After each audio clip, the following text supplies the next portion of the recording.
So how I like to write is basically I go through the visuals. That's how I kind of start writing.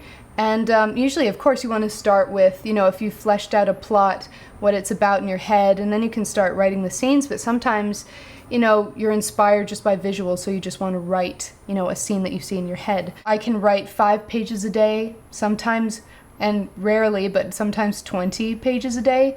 But sometimes it's 1.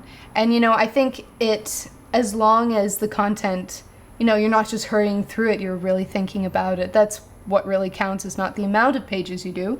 Although it is fun to say, hey, I did 20 pages today. What I like to do when I'm writing is I like to flesh it out completely. I like to just write and see where it takes me. And it's definitely also what I like to do with dialogue is I like to over-explain the situations, because when I over-explain the situations, I kind of know what's needed for the scene, what the characters need to talk about, and then from there, I take all that information away and then just make the characters speak kind of normally and have, hopefully, I try to give them some kind of dialogue where it's not about the dialogue, it's about what's going on underneath, and to give the information in a different way, so it's not so obvious. So that's kind of the way I like to write.